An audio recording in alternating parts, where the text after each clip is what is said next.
Welcome back to our channel. So today నేను వచ్చేసి తెలగపిండి బీరకాయ అయితే కర్రీ చేసి చూపించబోతున్నానండి. సో కర్రీ అయితే చాలా టేస్టీగా ఉంటుంది. అదేవిధంగా బాలింతలకి అయితే మంచి రెసిపీ అని చెప్పుకోవచ్చు.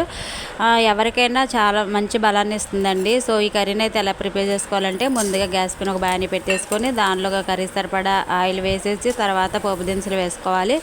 ఎల్లుల్లిపాయ, ఎండుమిర్చి, కరివేపాకు అయితే మనం తాలింపు పెట్టేసుకోవాలండి.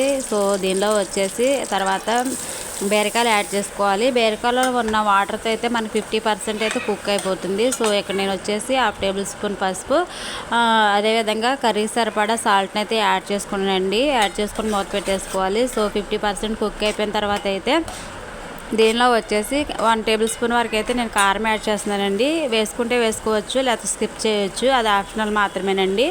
సో తర్వాత అయితే మనం మూత పెట్టేసుకొని దగ్గరగా ఉడికించేసుకోవాలి. సో బీరకాయ ఉడికిందో లేదో చూసుకున్న తర్వాత దీనిలో కొంచెం అంటే కొంచెం టీ గ్లాస్లో అయితే 1/2 గ్లాస్ వరకు అయితే మనం దీనిలో వాటర్ని యాడ్ చేసుకోవాలి. వాటర్ని యాడ్ చేసుకున్న తర్వాత దగ్గరగా ఉడికించేసుకోవాలి. దగ్గరగా ఉడికించేసుకున్న తర్వాత అయితే కొంచెం వాటర్ ఉన్నప్పుడు అయితే మనం దీనిలో తెలగపిండి యాడ్ చేసుకోవాలండి. నేను 1/2 కేజీ వరకు అయితే బీరకాయలు తీసేసుకున్నాను. దీనిలోకి వచ్చేసి 3-4 టేబుల్ స్పూన్ వరకు అయితే తెలగపిండి తీసుకున్నాను. ఈ తెలగపిండిని అయితే మనం దానిలో యాడ్ చేసుకోవాలి. సో కర్రీ అయితే దగ్గరగా ఉడికిపోయింది. దీనిలో యాడ్ చేసేస్తున్నాను చూడండి.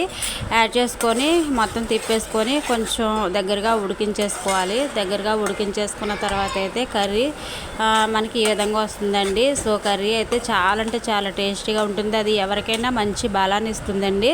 అదేవిధంగా బాలింతలకి అయితే చాలా ఉపయోగం అండి. బలంతో పాటు పాలు కూడా సమృద్ధిగా వస్తాయి. సో వీడియోగా నచ్చినట్లయితే తప్పకుండా ట్రై చేయండి.